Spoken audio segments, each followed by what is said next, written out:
Hey guys, it's Ms. Gephardt, and we're going to go through the periodic table notes. So make sure you've got the worksheet that I gave you to kind of fill in the blanks. That'll kind of make things a lot easier as you're working through it.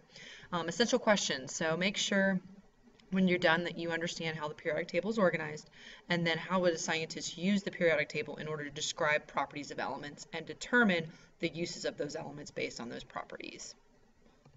All right, so and this is just another intro screen. This is the periodic table, which you guys already know about, and the guy to the left is Dmitry Mendeleev. And so Dmitry Mendeleev is going to be what we consider to be the father of the periodic table. He was the first scientist to notice relationships between elements. And so he arranged his periodic table by the mass of the element. He said the properties of unknown elements could be determined by just looking at the properties of everything around it. Okay, so at the time you have to think Mendeleev, I mean, if we go back and look at his picture, he's looking kind of old and, probably early or late 1800s in there. There's plenty of elements that had not yet been discovered. And so he said, if we know some of these elements and we know their properties, we can use that to predict what elements we haven't yet discovered. Mendeleev's findings, from seeing his findings, from looking at how he arranged things, we now know and we can determine that the periodic table is organized based on physical and chemical properties and atomic number. So the big thing to sort of understand or see, and I'm going to kind of highlight this, hopefully, if I can get this right highlighter. The big thing is his idea was based on atomic mass, right here. And what we know, it's not the atomic mass so much as it's the physical, chemical properties and the atomic number. That's how they're actually put together. But he was very close and pretty right on with that. All right, so the periodic table. Let's start off, and this is just a blank periodic table. You've got the same thing in your worksheet. So we want to look at what we call a column or a group or a family. And that's, for us, when we think of a column, is going to be anything going up and down. So it's going up and down. There are 18 columns on the periodic table. So we go 1, 2, and we count on here. This is 3 through 12, 13, 14, 15, 16, 17, 18. Okay. If we were now to talk about a row, we're talking about going this way, and a row is also called a period. So if I gave it to you on a test or a quiz and I said a column on the periodic table is called, you would tell me group or family. If I asked you a row on the periodic table is called, you would say period.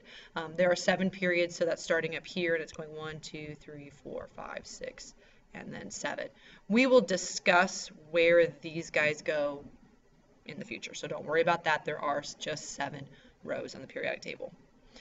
Some general trends in the periodic table. So as we look at a periodic table, the atomic size is going to increase as we go down the table, as we go from the top of the table to the bottom of the table. It is going to, just make sure my pen's on the right, yep. It's going to, atoms on the left side of the table have a tendency to want to do something called losing an electron. They're going to want to get rid of or share an electron. Atoms on the right side of the table are going to want to gain an electron or try to find one somewhere, except for the very last column, number 18. 18 is not going to want to do anything, and we'll go into more detail about that.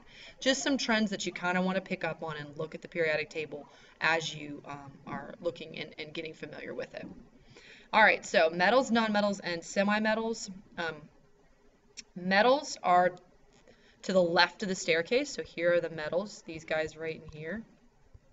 All right, semi-metals or metalloids, and I'm going to tell you right now, I'm going to say the word metalloid because I've always known it as metalloid, so just be familiar with that. Metalloids are going to be the ones that hang around and sort of touch that staircase. And then we've got non-metals are going to be all these guys to the right, okay? And you'll have to kind of look at the periodic table because not every, there's kind of random ones within the metalloids. There's one or two that they touch, but they're not really a metalloid, so you're just going to have to kind of look at them. I'm not going to specifically say memorize all the metalloids. It's going to be obvious when I say, okay, this is which one, and it's going to be, oh, it's all the way over here, so it must be a metal. Oh, it's all the way over here, it must be a non-metal. So don't worry about memorizing specifics. Only nonmetal on the metal side is the one up here, which is hydrogen. Hydrogen does not like to follow a lot of the rules that the other elements follow, so that's why hydrogen's over there. Hydrogen just does weird things. We won't go into a lot with hydrogen because it is a pain in the butt, but just so you know. All right, metals, they conduct electricity, they're going to heat well, and they're going to have shiny appearance. They're going to be able to be shaped into things, that's called malleable, and they're going to be drawn into a wire, and that's called ductile. So I can draw it out, pull it down into a very thin wire. These are the type of wires we would find in like your cell phones, your electronic devices, things like that. Except for Hg, Hg is mercury, which is a liquid. All the other metals at room temperature are solids. All right, nonmetals are going to be found to the far right. Many of them are gases. Doesn't mean they all are, but many of them are gases at room temperature. There are solid nonmetals. The difference is that they're going to be dull in appearance, they're not malleable, and they're not ductile. So that's the difference with that. A metalloid, you want to think of it as this, it's not quite a metal and it's not quite a nonmetal, so that's why it's a metalloid. They share properties of both the metals and nonmetals. They're found on both sides of the zigzag on the periodic table. The groups of the periodic table, yes, you're going to have to memorize these guys. Group 1 are called the alkali metals, and these are something called reactive metals, so they're going to have a tendency to want to react to things. They have the greatest tendency to want to do that. They're not going to be really found free in nature. They're going to usually be already combined with something else because they're so very reactive. Group 2 are called the alkaline earth metals. And these are reactive metals, but they're not as reactive as the alkali metals. All right, the groups of the periodic table continued. So groups 3 through 12, these are called transition metals. And these are the guys that are, when you look at the periodic table, the ones that step down. And there's this long area that's sort of stepped down. That's the transition metals. They're found free. They're in compounds. They're not going to be as reactive. You want to consider reactivity getting less as you move towards the center, so they're not really going to be as reactive. We won't spend a lot of time on transition metals because they don't follow a lot of the rules that the others do. These are metals that are going to be really important in industry, so they make something called an alloy, and an alloy is just two or more metals that combined. So you know, when we think of bronzes or things like that, these are what we would consider alloys, so found a lot for industrial purposes. All right, groups continued. So we have group 16 is known as the oxygen family. It's also known as the chalcogens. Nothing more than something I would just memorize. Most of the, like, when you look at the periodic table, like groups 13 and 14 are named after that very top element. So is 15. 16 is named for the very top element, which happens to be oxygen. The only reason I bring it up is because chalcogens, you might see it on EOG, so I want you to be familiar with it. Group 17 has its own name. It's called the halogens. And these are the most reactive nonmetals. So these are very similar to group 1, except those are the most reactive metals, and these are the most reactive nonmetals.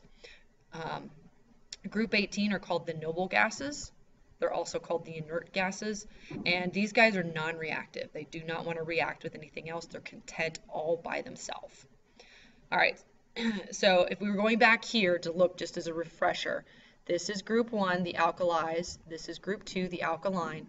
These guys in here are the transitions. This is 3 through 12. Sorry, my penmanship's bad.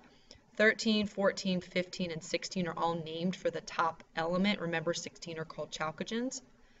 17 is the halogens, and 18 are the noble gases.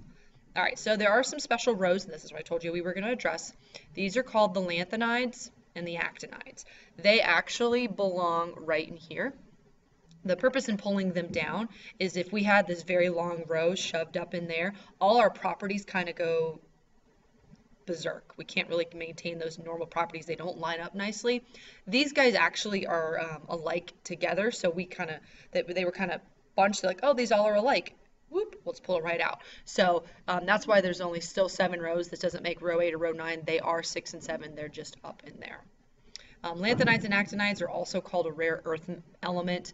The fact of the matter is they're not really rare to find. They're just rare to find in terms of being isolated in its pure form. And its pure form would mean just that element. It hasn't already combined or hasn't already broken down.